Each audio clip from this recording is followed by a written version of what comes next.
अस्सलाम वालेकुम। आज स्टार्ट करते हैं 7 C's of effective communication.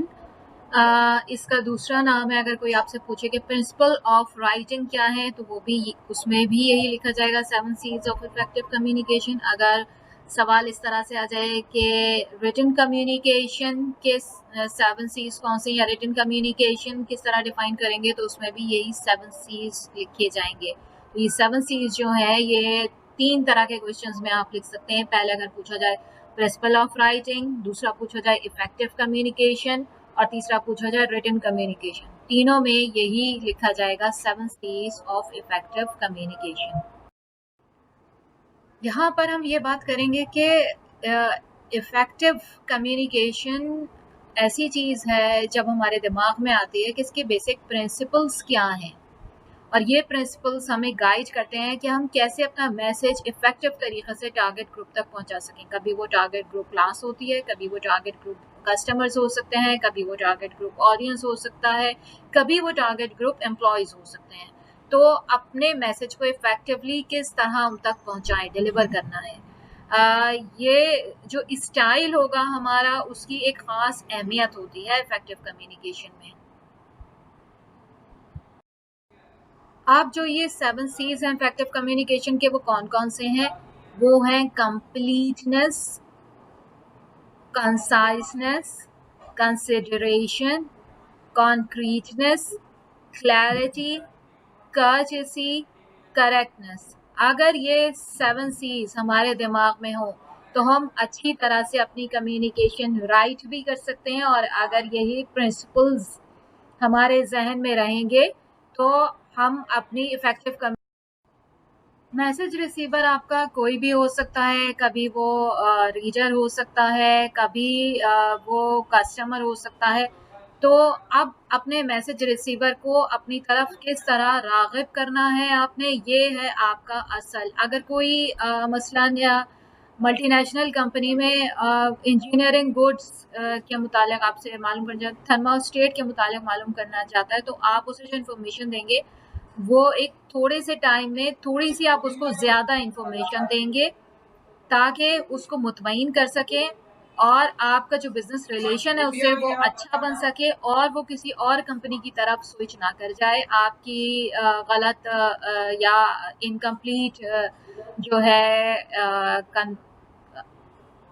Incomplete message की वजह से या इनकम्प्लीट कम्युनिकेशन की वजह से। तो कंप्लीटनेस बहुत ज़्यादा 5 W's जो है वो कम्युनिकेशन में बहुत ही ज़्यादा इम्पॉर्टेंट होते हैं, ख़ास करके कंप्लीटनेस में। जब आपको कंप्लीट इन्फॉर्मेशन पहुंचानी होती है थोड़े से टाइम में, तो आपको ये अगर क्वेश्चंस दिमाग में रहेंगे तो आप बहुत आसानी अपना जो मैसेज है।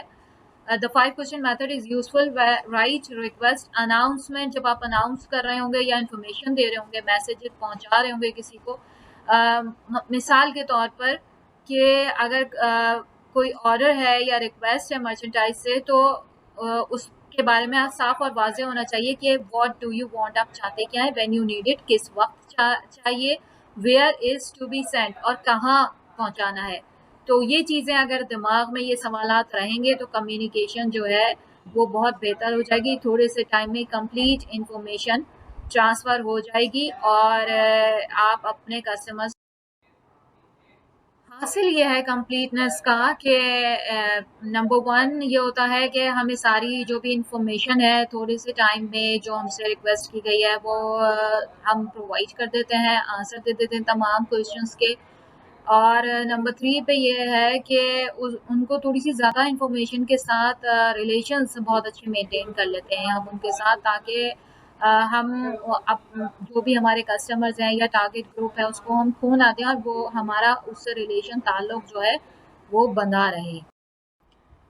कंसाइजनेस आजकल के मसरूफ़ ज़माने में बहुत ही ज़्यादा इम्पॉर्टेंट हो गया है कम्युनिकेशन में। वो इसलिए कि हर चीज़ छोटी से छोटी करके आप जल्दी से जल्दी फॉरवर्ड कर देते हैं, बना देते हैं, बता देते हैं, अपना मैसेज आगे पहुंचाने की कोशिश करते हैं, क्योंकि जो है बहुत ही थोड़े से लफ्ज़ों में मैसेज हमें आगे पहुंचाना होता है।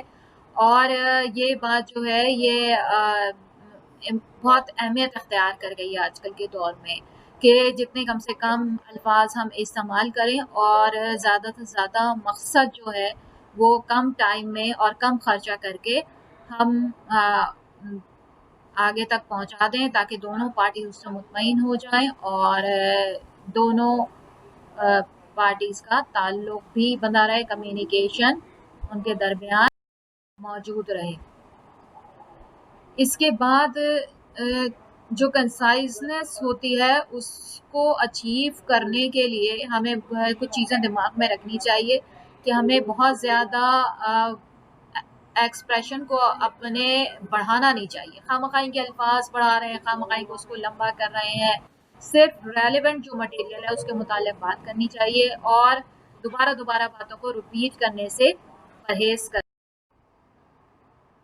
यहाँ पे यही बात बताई गई है कि बहुत ज़्यादा जुमले को बढ़ाएँ नहीं। एट दिस टाइम की जगह अगर ये थोड़ा-सा वर्ड ना इस्तेमाल कर लिया जाए तो टाइम भी बच सकता है और कंसाइज़ भी किया जा सकता है अपनी कम्युनिकेशन को। टू द पॉइंट अप्रोच के बजाय जो है वो सिनेरियो पर्सपेक्टिव, ये इस तरह के अल्फाज यूज़ करके अपना वक्त जो है इंफॉर्मेशन को, कम्युनिकेशन को अपने कंसाइज करते वक्त जो चीज़ें दिमाग में रखनी चाहिए वो ये कि सिर्फ रेलेवेंट इंफॉर्मेशन की बात ध्यान में रखें, कि सिर्फ रेलेवेंट बात की जाए और गैर ज़रूरी जो चीज़ें उनको अवॉइड कर दिया जाए। मिसाल इन्होंने देखिए बताई है कि अगर कोई let's say one of your customer requested, कि आपका कोई कस्टमर रिक्वेस्ट करता है क्लाइंट्स ऑफ द कंपनी के मुतालिक, तो फिर आपको क्या है कि उसकी लिस्ट बना के क्लाइंट्स की आप दे देंगे, पूरी क्लाइंट्स की डिटेल बताने की जो है वो ज़रूरत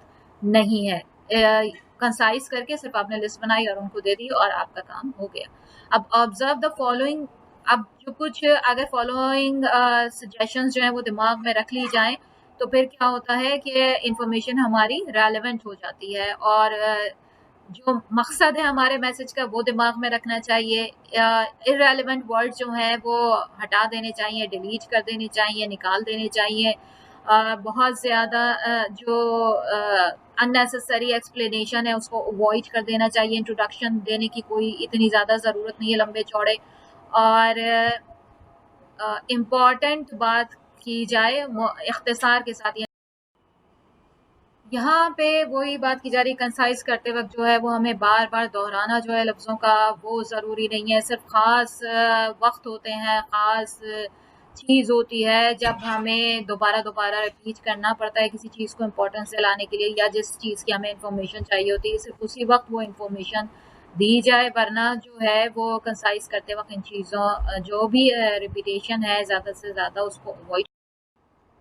यहाँ कुछ मिसालें देखिए बताया हुआ है कि किस तरीके से हम अननेसेसरी वर्ड्स को जो है वो निकाल सकते हैं, एलिमिनेट कर सकते हैं, ताकि छोटे से छोटा नाम जो है वो हो जाए। स्पेक्ट्रम कम्युनिकेशंस प्राइवेट लिमिटेड की जगह सिर्फ स्पेक्ट्रम यूज़ किया जा सकता है। इसके अलावा वर्ल्ड ट्रेड ऑर्गेनाइजेशन की जगह WTO यूज़ किया जा सकता है। इंफॉर्मेशन टेक्नोलॉजी की जगह IT यूज़ किया जा सकता है। ये सब चीज़ें अगर दिमाग में रहेंगी तो दो चीज़ के बाद यानी तीसरा सी आपका आता है कंसिडरेशन, जिसमें आपको कंसीडर करना होता है कि जब आप कोई मैसेज डिलीवर कर रहे हैं किसी को, तो जो जिस टारगेट जो भी आपका टारगेट ग्रुप है, टारगेट ऑडियंस है, उसकी तरफ से ज़रूर सोचिए, उसका ज़रूर दिमाग में रखिए। इससे आपको आसानी होगी अपना मैसेज डिलीवर करते वक्त, और ये बहुत ही इम्पोर्टेंट सी है कम्युनिकेशन के 7 सीज में से बहुत इम्पोर्टेंट सी है ये। इसमें जो है वो आप दरअसल उस बंदे की तरफ से सोच के अपना मैसेज बना रहे होते हैं, उसको डिलीवर कर रहे होते हैं, ताकि आपका जो कम्युनिकेशन है, जो आपका मैसेज कंसिडरेशन में जब आप 3 तरीकों से जो इंडिकेट करते हैं दूसरे को, तो उसमें सबसे पहले आता है कि आप अपने आप को आई और वी की जगह आप यू को ज़्यादा फोकस कर रहे होते हैं।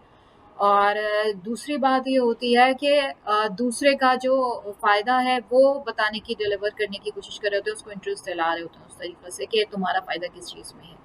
और तीसरी बात ये होती है कि पॉजिटिव यानी फ़ायदे की बात कर रहे होते हैं, प्लेजेंट वे में बात कर रहे होते हैं, कम्युनिकेट कर रहे होते हैं। लेकिन क्या होता है कि इतना ज़्यादा यू का इस्तेमाल जो है कहीं ऐसा ना हो कि वो नेगेटिव रिएक्शन भी शो कर दे आपका। अपनी इम्पोर्टेंस बहरहाल आपकी अपनी जगह मौजूद है, कम्युनिकेशन में इस बात का ध्यान रखना।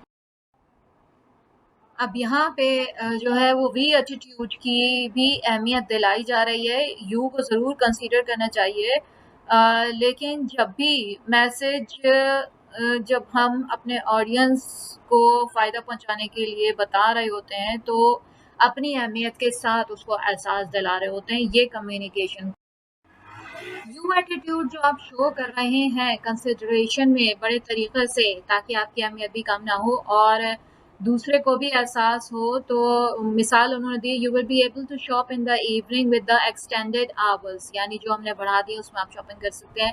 और इसी तरह से कि फ़ायदा आपका है, लेकिन आप उनको इस तरह शो कर रहे हैं कि उनको फ़ायदा पहुंच रहा है या उनको फ़ायदा पहुंचेगा। और इसी तरीक़े से ये टैक्टिक्स होती हैं कम्युनिकेशन की बात करने के लिए। यू एटीट्यूड अपनाया जाता है, इसको यू एटीट्यूड कहा जाता है, जिसमें आप ये शो कर रहे होते हैं कि आपने दूसरों की ज़रूरियात को मद्देनज़र रखा हुआ है। कंसिडरेशन के बाद जो सी आता है वो है कॉन्क्रीटनेस। कॉन्क्रीटनेस का मकसद होता है कि स्पेसिफिक बात करनी है, जनरल बात नहीं करनी है, मिसअंडरस्टैंडिंग नहीं क्रिएट करनी है कि ताकि कोई भी मिसअंडरस्टैंड करे, या सेंडर या रिसीवर। तो बात ख़ास मैसेज जो आप डिलीवर करना चाह रहे हैं वो बात स्पेसिफिक हो, बड़ी वाज़ेह हो, और इसमें फैक्ट्स और फिगर्स का जो है वो ज़्यादा ध्यान दिया जाए बनिस्बत आम जनरल नॉलेज के। जो इन्फॉर्मेशन प्रोवाइड की जाए ताकि बात जो है वो बड़ी मजबूत और कॉन्क्रीट हो जाए आपकी बात। कॉन्क्रीटनेस जो है इसमें अगर दो इन गाइडलाइन का ध्यान रखें कि स्पेसिफिक फैक्ट्स और फिगर्स का इस्तेमाल करें, और इमेज बिल्डिंग जो वर्ड्स हैं वो यूज़ करें। तो क्या होगा कि कॉन्क्रीटनेस ज़्यादा आएगी। He is very intelligent student of class and stood first in the class. अब कॉन्क्रीट की एग्जांपल उन्होंने क्या दिया है, पिछले स्लाइड में आपने देखा जनरल की उन्होंने एग्जांपल दी थी। अब कॉन्क्रीट जब बनाएंगे तो उसमें जो होगा वो नाम जाहिर करना है आपका। नाम जो है वो होना चाहिए, और जीपीए उसकी बीएससी इलेक्ट्रिकल इंजीनियरिंग किस में लिया है। फैक्ट्स और फिगर्स बहुत इंपॉर्टेंट होते हैं। तो always right on a very solid ground, बहुत ही सॉलिड ग्राउंड पे होता है कि जो है it should definitely create good image के जो है। फिफ्थ सी है आपका कम्युनिकेशन का क्लैरिटी की जब बात आती है तो उसमें एक्यूरेटी जो है वो पर्पस हो जाता है क्लैरिटी का। और इफ़ेक्टिव कम्युनिकेशन आपकी कब होगी, जब अल्फाज बहुत क्लियर, बहुत वाज़े हों, छोटे तो हों, टाइम कम होता है, बात आगे पहुंचानी होती है, तो उसमें क्लैरिटी बड़ी ज़रूरी है। तो वर्ड्स प्रिसाइज यूज़ किए जाएँ, छोटे हों लेकिन मुबहम ना हों, वाज़े हों, बड़े क्लियर, बड़े साफ और वाज़ेह अल्फाज का इस्तेमाल आपने करना है। और ऐसे जिनसे लोग फ़ेमिलियर हों। कुछ ऐसी बाज़ औक़ात चीज़ें भी होती हैं जो हर कोई इस्तेमाल नहीं करता, आपकी कंपनी में यूज़ हो रही है लेकिन आप लोग नहीं समझते। तो आम लोगों के समझाने, जिनको आपने बनाना है अपना कस्टमर या जिनसे ताल्लुक़ आपने रिलेशन बरकरार रखना है अपने बिज़नेस में, उनके लिए आपको फ़ेमिलियर जो यानी ऐसे अल्फाज यूज़ करने हैं जिनसे उनको मुश्किल ना हो आपकी बात समझने में। तो ऐसी बात क्लियर होनी चाहिए, ये बड़ी ज़रूरी है अपने। क्लैरिटी में जिन और चीज़ों का आपने ध्यान रखना है वही है कि प्रिसाइज वर्ड हो, लंबे वर्ड्स ना हो, छोटे वर्ड्स हों। अगर छोटे और लंबों में आपने चूज़ करना पड़े तो छोटा वर्ड चूज़ कीजिए। फ़ेमिलियर हों, जिनसे लोग वाकिफ़ हों, ऐसे वर्ड ना हों जिनसे लोग वाकिफ़ नहीं हैं, आम पब्लिक वाकिफ़ नहीं है। वो कहीं जो इदारे में अल्फाज इस्तेमाल किए जाते हैं वो इदारे के आपस के लोग तो जानते हैं, मगर जैसे डॉक्टर्स में बाज़ टर्म्स यूज़ होती हैं, डॉक्टर तो फ़ौरन समझ जाएगा वो टर्म्स, लेकिन आम मरीज़ नहीं समझ पाएगा। या इसी तरह बैंकिंग में या और इदारे जो होते हैं जिनसे बैंकर्स आपस में डील कर रहे होते हैं, उनको पता होता है कि क्या बोल रहे हैं, लेकिन आम कस्टमर्स को उस लैंग्वेज का नहीं पता होता। तो ऐसे वर्ड्स यूज़ करने चाहिए जो आम फ़हम हो, जिससे आप का रिलेशन डेवलप कर रहे हैं या बिल्ड कर रहे हैं उस आपका रिलेशन। यहाँ फ़ेमिलियर और नेक्स्ट फ़ेमिलियर वर्ड्स बताए हैं। आफ्टर जो है वो फेमिलियर वर्ड है, और सब्सिक्वेंट जो है वो नेक्स्ट फेमिलियर वर्ड है। इसी तरह होम जो है वो फेमिलियर वर्ड है, डोमिसाइल जो है वो नेक्स्ट फेमिलियर वर्ड है। फॉर एग्जाम्पल जो है वो फेमिलियर वर्ड है, एग्जाम्पल नेक्स्ट फेमिलियर वर्ड है। पे फेमिलियर है और नेक्स्ट फेमिलियर वर्ड रिमेडिएशन है। इनवॉइस फेमिलियर है, स्टेटमेंट ऑफ पेमेंट्स जो है वो नेक्स्ट फेमिलियर वर्ड्स हैं। तो ये फेमिलियर और नेक्स्ट सिक्स सी जो है आपका वो है कर्टेसी एंड कर्टेसी यानी आदाब का ख्याल रखना जो है वो बहुत ज़रूरी है। हमारे यहाँ तो इस्तेमाल किए जाते हैं, लेकिन वहाँ पे ये बड़ी क्लासेस में पढ़ाया जा रहा है।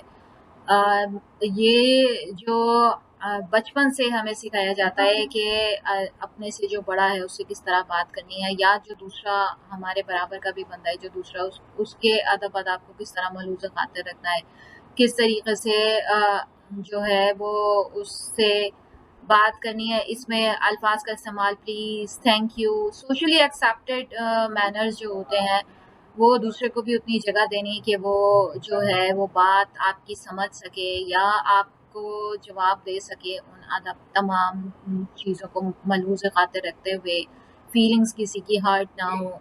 ये सब चीज़ें जो हैं ये बहुत ज़रूरी हैं, कर्टेसी में आती हैं कम्युनिकेशन में। अगर ये चीज़ें नहीं होंगी तो हम अपने कस्टमर्स खो सकते हैं। अगर हमें अपने कस्टमर्स बनाने, अपने रिलेशंस बिज़नेस में कायम रखने हैं तो हमें कर्टेसी का बहुत ज़्यादा ध्यान रखना। अब कर्टियस टोन किस तरह अख्तियार की जाए कम्युनिकेशन में, तो उसके लिए कुछ सजेशंस यहाँ दिए गए हैं। सिंसियरली टैक्टफुल होना चाहिए किसी का लिहाज रखते हुए, और लेकिन टैक्टफुल भी हों, जो हमारा पर्पज़ है उससे हम हटने ना पाएँ, और थॉटफुल भी हों दूसरे के लिए, और एप्रिशिएटिव भी हों।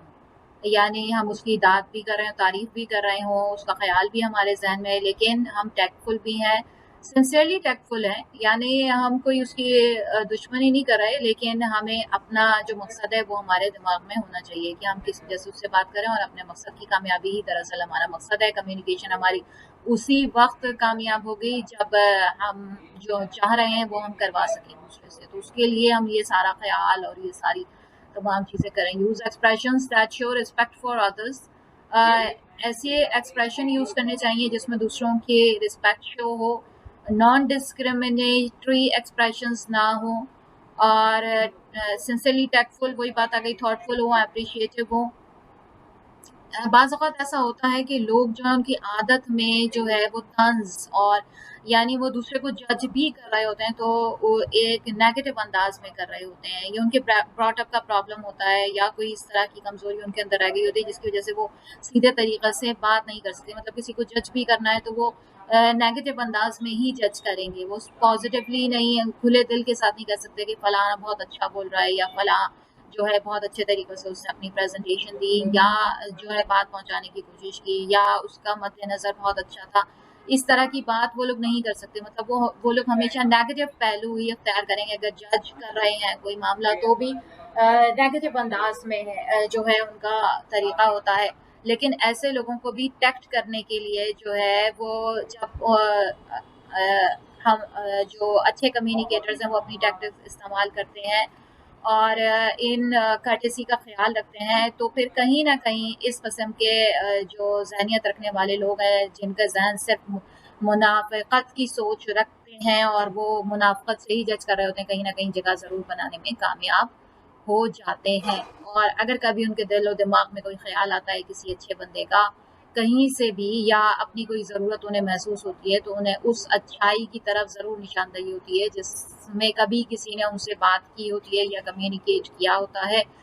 थॉटफुल वे में, सिंसियरली टैक्टफुल वे में, एप्रिशिएटिव वे में उनसे बात की होती है, तो वो उनके दिलो-दिमाग में उस वक़्त आ जाती है, और उस वक़्त जो है वो कम्युनिकेटर जो है वो कामयाब हो जाता है, जो कार्डियस वे में इस किस्म के नेगेटिव लोगों से बात कर रहा होता है, जिनका मकसद ही नेगेटिविटी होता है, या नेगेटिविटी ही फैला रहे होते हैं वो अपने इर्द-गिर्द आपस में, और उसी से जज कर रहे होते हैं। वही यानी उसी से वो सज़ाएँ भी दे रहे होते हैं, हर किसी को सज़ा का मुस्तहिक़ करार पाते हैं। मतलब उनके लिए किसी को एप्रिशिएट करना जो है उसकी अच्छाई के ऊपर, ये उनकी ज़िंदगी का मकसद नहीं होता, बल्कि ये मकसद होता है कि उसमें किस तरह ऐब निकाल के और फिर उस पे उसको सज़ा दी जाए। तो इस किस्म के लोगों को बड़े तरीके से डील करना पड़ता है। Avoid expressions like those in the left-hand column below, as shown in the right-hand column. तो ऐसे जो है वो एक्सप्रेशन अवॉइड करने चाहिए जो लेफ्ट हैंड कॉलम बिलो की तरफ ले जाएं। Rephrase them as shown in the right hand column, तो उनको इस तरीके से बना के पेश करें कि वो राइट हैंड कॉलम की तरफ आ जाए, यानी सीधे हाथ की तरफ, जहाँ की तरफ आप जा रहे हैं, आपके डायरेक्शन है उस वे में मूव करना शुरू हो जाए, बजाय छोड़ के जाने के। आपको लोग जो हैं, आपके रिलेशंस जो हैं वो बरकरार हो जाएं। ऐसे किस्म के, जैसे मिसाल दी ऊपर, इस किस्म के लोगों को भी यानी मजबूर कर दें सोचने पे कि वो अपने अमल से, अपने कम्युनिकेशन के वजह से क्या जो आप जो चाह रहे हैं मकसद, वो उसी तरफ मुतवज्जा हों, और अगर सोचें उस तरफ तो फिर आपका ही ध्यान उनके। अब यहाँ पे टैक्टलेस और ब्लंट की और मोर और टैक्टफुल की मिसालें दी हुई हैं। Stupid letter, I can't understand, ये जो एक नेगेटिव सोच का बंदा होगा या बॉस होगा वो इस तरह से बात करेगा, जबकि जो एक कंसीडर करने वाला जो बॉस होगा वो इस तरह बात करेगा। I should understand it as there is no confusing word in this letter, could you please explain it once again. क्या आप दोबारा इसको पढ़ के बता सकते हैं मुझे कि आपका मकसद क्या है। ये जो टैक्टफुल बंदा होगा, जो चाह रहा होगा कि ताल्लुकात बरकरार रखे जाएं और ये फ़ायदेमंद है इससे ताल्लुक रखना, तो वो नेगेटिव लैंग्वेज इस तरह की नहीं इस्तेमाल करेगा। Stupid letter, I can't understand, इस तरह की लैंग्वेज नहीं इस्तेमाल करेगा, बल्कि उसे पता होगा कि सामने वाला बंदा जो उसके लिए फ़ायदेमंद है, मुनाफा बख्श, और उसको किस तरह अटैक किया जाए और उससे दोबारा किस तरह उसका मकसद पूछ लिया जाए। दूसरी मिसाल उन्होंने दी है, it's your fault you did not properly read my latest facts, कि ये आपकी गलती है कि आप जो ये जो है ये बिल्कुल ही अब इस मर्तबा जो है वो दूसरी तरफ का बंदा जो है वो उन्होंने टैक्टलेस और ब्लंट दिखाया, यानी वो नेगेटिव सोच का बंदा दिखाया, और उसको जो है वो जो डील करने वाला बंदा है उसको, अगर वो बंदा जो है वो सही हो, दूसरा वाला बंदा, तो वो किस तरह से बात करेगा। Sometimes my wording is not precise, अक्सर ऐसा हो जाता है कि मेरी वर्डिंग जो है वो प्रिसाइज नहीं होती है। लेट मी ट्राई, लाइए मैं दोबारा बयान कर देता हूँ। तो मतलब ये जो है ये टैक्टफुल बंदे होते हैं जो आपस में बाज़ औक़ात जो है वो वहाँ से टैक्ट कर रहे होते हैं बंदे सामने वाली फील्ड से, बाज़ औक़ात जो है वो दूसरी तरफ से बंदे जो हैं वो जो है वो टैक्ट कर रहे होते हैं मामलात को, और कम्युनिकेशन जो है वो बन जाती है, जबकि दूसरी तरफ के बंदे जो हैं, बाज़ औक़ात एक तरफ का, बाज़ औक़ात दूसरी तरफ का बंदा जो है वो ख़राब हो तो और वो सही तरीके से डील ना कर रहा हो, तो उस दूसरी पार्टी के बंदे जो हैं वो इस तरह करके कम्युनिकेशन बेहतर बना लेते हैं और इस तरह रिलेशन डेवलप हो जाता है। थॉटफुलनेस एंड अप्रिसिएशन जो है वो बड़ी ही ज़रूरी चीज़ है हमारी कम्युनिकेशन में, काजिसी में। तो अब जो अगर कोई राइटर्स हैं, लिखने वाले हैं, तो उन्हें कॉर्डियल होना चाहिए, कार्डियस यानी जो है ताल्लुक बनाने वाला होना चाहिए, अदब आदाब का ख्याल रखें, वो जो दाद देनी चाहिए अच्छी बात के ऊपर, जो है अप्रिशिएट भी करना चाहिए, और गुडविल अपनी बरकरार। इस तरह क्या होगा कि कंपनी की गुडविल जो है वो बरकरार रहेगी, कंपनी को भी फ़ायदा पहुंचेगा और कंपनी में उस बंदे की जगह भी बनी रहेगी, और जो है इससे फर्म जो है ऑर्गेनाइजेशन जिसमें भी वो वर्क कर रहे हैं उसकी वैल्यू बहुत बढ़ जाएगी इस कम्युनिकेशन की वजह से, जब जिनसे वो डील कर उनके आप। सेवेंथ सी जो है आपका वो है करेक्टनेस कम्युनिकेशन में। अगर करेक्टनेस ना हो, यहाँ पे जो करेक्टनेस होगी कम्युनिकेशन में, वो आपको देखना पड़ेगा कि किससे कम्युनिकेट कर रहे हैं और आपका मकसद क्या है कम्युनिकेशन का।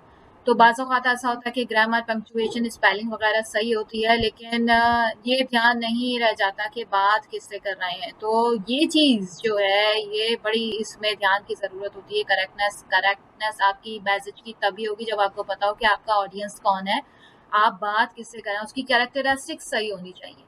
मसलन उन्होंने ये दिया है कि use the right level of language, level जो है वो आपका वो सही हो लैंग्वेज का, मतलब कि आप किससे बात करें। अगर बॉस से बात करें तो आपको ध्यान में रखनी पड़ेगी ये बात। Check the accuracy of figures and facts and words, आपको फिगर्स फैक्ट्स और वर्ड्स की एक्यूरेसी भी चेक करके रखनी पड़ेगी। मेंटेन एक्सेप्टेबल राइटिंग मैकेनिक्स, और राइटिंग मैकेनिक्स से आपको वाकिफ होना चाहिए कि जो है वो आप अ, किस कहीं पे गलत ना हो जाए, कोई आपकी बात जो है वो जिससे आप ताल्लुक़ रखना चाह रहे हैं, चाहे वो बिज़नेस में के लिए किसी और से आपको ताल्लुक़ रखना हो, या अंदर ऑर्गेनाइज़ेशन के अंदर किसी से बात करनी हो, या ऑर्गेनाइज़ेशन के बाहर किसी से बिज़नेस डील करना हो।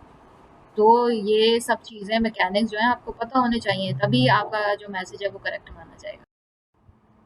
अब राइट लेवल ऑफ लैंग्वेज में क्या आ जाता है, तीन चीज़ों का हमें ध्यान रखना पड़ेगा। तीन लेवल होते हैं। फॉर्मल होता है जो बहुत ही राइटिंग लेटर्स में अमूमन इस्तेमाल होता है। ये फॉर्मल मेथड जो पॉलिसी प्रोसीजर्स वगैरह बता रहे होते हैं कंपनी के, तो वो फॉर्मल होते हैं, वो तो करने ही करने हैं आपने। इनफॉर्मल वो बातें होती हैं जो थोड़ा कोलीग्स आपस में बातचीत कर रहे होते हैं, राइटिंग्स जा रही होती हैं एक दूसरे को, और डिविजन्स में मुख्तलिफ जो डिपार्टमेंट्स होते हैं कंपनी के, उसमें बात हो रही होती है, या कंपनी से बाहर जो होता है वो जो आपस में बात कर रहे होते हैं, कोलीग्स बात कर रहे होते हैं, या दोस्त आपस में बात कर रहे हैं, तो वो इनफॉर्मली बात कर सकते हैं। सब स्टैंडर्ड जो है वो बहुत ही गिरी हुई तरीके से बात होती है, वो तो बिल्कुल पसंद नहीं की जाती कहीं भी, तो उसको सब स्टैंडर्ड ही समझा जाता है। तो ये तीन मेथड्स होते हैं कम्युनिकेशन के, जिनमें आप जो टेक अ क्विक गैस, यानी इन्होंने कहा है जल्दी से आप गैस लगाइए कि क्या होगा। What kind of writing is associated with each level. अब जो ईच लेवल है, इससे किस किस्म की राइटिंग जो है वो फॉर्मल में बता दिया हमको पॉलिसीज और प्रोसीजर्स होते हैं। इनफॉर्मल में जो है वो आपस में बातचीत की जा रही होती है, तो उसमें दोस्ताना माहौल में जो अगर थोड़े से मैसेज शॉर्ट करके लिख दिया जाए, तो अगर आपकी अंडरस्टैंडिंग अगले बंदे से जो आपके साथ काम कर रहा है, आपका को-वर्कर है, वो फ़ौरन मैसेज समझ जाएगा और उस पे रिएक्ट कर देगा, या उस तरह से अमल कर देगा, या उसका जवाब भेज देगा जो भी। तो उससे आप थोड़ा इनफॉर्मली डील कर सकते हैं अंदर ऑर्गेनाइजेशन के अंदर। तो और सब स्टैंडर्ड जो है वो तो ज़ाहिर बात है कि वो काबिल कबूल नहीं होती। What is the style of each, तो इनके स्टाइल क्या होंगे ईच के, वो भी ज़ाहिर बात है। अब फॉर्मल और इनफॉर्मल वर्ड्स का इस्तेमाल कैसे, फॉर्मल जैसे बता दिया था कि वो रूल्स एंड रेगुलेशन होते हैं जो बयान कर दिए जाते हैं कंपनी में, या फिर जो दूसरी चीज़ें होती हैं वो भी यहाँ बयान कर दी गई हैं। डॉक्टरल डिसर्टेशंस होते हैं, स्कॉलरली लीगल डॉक्यूमेंट्स होते हैं, जॉब लेवल गवर्नमेंट एग्रीमेंट्स होते हैं, या अदर मटेरियल जो होता है फॉर्मेलिटीज डिमांडेड, जिसमें फॉर्मेलिटी डिमांड होती है। जो मैंने बता दिया कि वो रूल्स रेगुलेशंस पॉलिसीज वगैरह जब बनाई जाती हैं, तो उसमें जो फॉर्मल आपको बता दिया जाता है कि ये इससे हट के आपने कुछ नहीं करना है, तो वो फॉर्मल कहलाते हैं, बिल्कुल फॉर्मल होते हैं। इनफॉर्मल राइटिंग जो है वो उस more characteristic of business writing, business writing में आती है। वही बताया जैसे आपके ताल्लुकात हैं, आपका अंडरस्टैंडिंग डेवलप हो गई, किसी से आप उसको इशारा करते हैं, कुछ लिखते हैं, मैसेज पहुंचाने की कोशिश करते हैं, अगला बंदा जवाब देता है, तो ऐसी अंडरस्टैंडिंग डेवलप कर लेते हैं। तो वर्ड्स दैट आर शॉर्ट, जो शॉर्ट होते हैं, वेल नोन होते हैं, उससे हम वाकिफ होते हैं। कंट्रोवर्शियल कन्वर्सेशनल होते हैं, जब बात समझ में आने वाली होती है। एज इन कंपैरिजन लिस्ट, जैसे कि यहाँ इन्होंने कंपैरिजन लिस्ट बताई है। पार्टिसिपेट जो है वो फॉर्मल है, बहुत ही फॉर्मल वर्ड है कि आप आइएगा पार्टिसिपेट कीजिएगा, ये बहुत फॉर्मल वर्ड है। जबकि लेस फॉर्मल जो है वो ज्वाइन, यानी कोलीग्स आपस में बात कर सकते हैं कि आप हमें ज्वाइन करें, या आप ऐसा जो है एनवायरनमेंट डेवलप कर लें कि उसमें आप लेस फॉर्मल वे में बात कर सकें, तो ये ऑर्गेनाइजेशन के अंदर अक्सर हो जाता है। इंजीवर जो है वो एक फॉर्मल वर्ड है, जबकि जो इसका लेस फॉर्मल है वो है ट्राई। इंजीवर का मतलब है कि आप आए, आप कोशिश करें, और ट्राई का मतलब है कि जाहिर बात है आप हमारे साथ ज्वाइन करें, ट्राई करें, ये वाला ट्राई करके देखो, जैसे इस तरह कहते हैं। तो एज सर्टेन जो है वो बहुत ही फॉर्मल वर्ड है। फाइंड आउट जो है वो लेस फॉर्मल है। यूटिलाइज जो है फॉर्मल वर्ड है, और यूज जो है वो लेस फॉर्मल है। इंटेरोगेट जो है वो फॉर्मल वर्ड है, बड़ा सख्त किस्म का वर्ड है ये, जबकि क्वेश्चन जो है वो थोड़ा लेस फॉर्मल है। तो ये कम्युनिकेशन के तरीक़े हैं जो फॉर्मल और इनफॉर्मल वेज जो हैं वो बहुत ही, जब फॉर्मल रखना होता है तो बड़े ही उसमें ध्यान रखने पड़ते हैं, ख़्याल, अदब, आदाब कि किससे बात कर रहे हैं, क्या चीज़ है। और लेस फॉर्मल जो है वो आप आराम से, अब जैसे पहले बताया कि लैंग्वेज के तीन मेथड्स उन्होंने बताए, फॉर्मल, इनफॉर्मल और सब स्टैंडर्ड। तो फॉर्मल तो ख़ास जगहों पे ही इस्तेमाल होते हैं। इनफॉर्मल जो बिज़नेस में यूज़ किए जाते हैं, अक्सर अंडरस्टैंडिंग डेवलप हो जाती है तो वहाँ इनफॉर्मल लैंग्वेज यूज़ कर ली जाती है, लेकिन सब स्टैंडर्ड लैंग्वेज अब कहीं भी यूज़ नहीं की जाती, इसको सख्ती से मना किया जाता है और इसको अवॉइड किया जाता है। और using correct words, incorrect grammar होती है इसकी, फॉल्टी प्रोनाउंसिएशन होते हैं, all suggest as inability to use good English. कोई भी चीज़ इसमें जो है वो गुड इंग्लिश को यूज़ करने की इनएबिलिटी जो होती है कि उसको नहीं कर सकते यूज़, तो वो सब स्टैंडर्ड लैंग्वेज कहलाती है। अब जैसे इन्होंने मिसालें देके बताया कि सब स्टैंडर्ड जो है वो एंट इन्होंने लिख के दिया। एंट जो है वो एक सब स्टैंडर्ड वर्ड है और उसकी जगह अगर मोर एक्सेप्टेबल, थोड़ा सा एक्सेप्टेबल वर्ड होगा तो वो इजेंट या आरएंट होगा। अब कैंट हार्डली ये सब स्टैंडर्ड वर्ड है, जबकि कैन हार्डली जो है वो मोर एक्सेप्टेबल है। एम टू प्रूविंग जो है ये एक सब स्टैंडर्ड लैंग्वेज है, जबकि एम टू प्रूव जो है वो कुछ एक्सेप्टेबल है। डिजीरियस टू डिजेरियस टू जो है वो सब स्टैंडर्ड है, जबकि डिजेरियस ऑफ जो है वो मोर एक्सेप्टेबल है। स्टोल्ड जो है वो सब स्टैंडर्ड है और स्टोलन जो है वो मोर एक्सेप्टेबल है। तो ये कम्युनिकेशन में इस चीज़ का ध्यान रखना पड़ता है, सब स्टैंडर्ड लैंग्वेज को अवॉइड करना पड़ता है, या फॉर्मल यूज होती है या। अब फैक्ट्स ऑन फिगर्स एक्यूरेसी क्या होती है, इसमें आपको ध्यान रखना पड़ेगा, check accuracy facts of figures का ध्यान रखना पड़ेगा। करेक्टनेस में ये चीज़ें बहुत ज़रूरी हैं, फैक्ट्स एंड फिगर्स की बहुत अहमियत होती है। अभी फॉर्मल इनफॉर्मल का तो बताया कि उसकी अहमियत है, सब स्टैंडर्ड को अवॉइड करना चाहिए, उसके अलावा फैक्ट्स ऑफ फिगर्स की बहुत अहमियत है। It is impossible to convey meaning precisely, छोटे से छोटा करके अपना माने जो हैं वो बता देने चाहिए, और अल्फाजों का इस्तेमाल करके जो सेंडर है वो रिसीवर तक अपनी बात पहुंचा दे।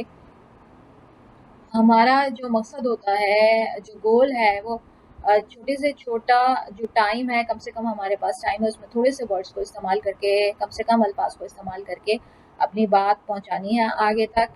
लेकिन चेकिंग हमें करनी पड़ेगी, डबल चेक करना पड़ेगा। डबल चेक फैक्ट्स और फिगर्स जब हमारे पास होंगे तो उनको डबल चेक हमें खुद भी करना पड़ेगा, दूसरे से भी करवाना पड़ेगा। a good check of your data is to have another person, इसके लिए आप एक दूसरा बंदे रख के उसको आपको चेक करवाना पड़ेगा, ताकि वैलिडिटी जो है आपके मटेरियल की यानी वैलिड हो जाए, वो उसका कोई जो है वो कुछ मुस्तहकम उसका सबूत बन जाए, तो जो है उसकी अहमियत हो बढ़ जाए, उसकी जो है वैलिडिटी जो है अहमियत बढ़ने को कहते हैं, अहमियत उसकी बढ़ जाए, उसका कोई जो पेपर का जैसे हम कहते हैं सर्टिफिकेट की वैलिडिटी है हमारी कब तक की है या कब तक की होगी, तो या हम अगर डिग्री ले लेते हैं तो उस डिग्री की वैलिडिटी कुछ होती है, तो अहमियत होती है वो उसकी, जिसकी अहमियत कितनी है, वो अहमियत बढ़ाने के लिए जो है वो डबल चेक करते हैं डेटा को और सारी चीज़ों को, कि जितना ज़्यादा वो चेक्ड होगा, जितनी ज़्यादा जो है इस तरह के का डेटा होगा, वैलिडेट डेटा होगा, वहाँ के ज़्यादा अच्छा समझा जाता है।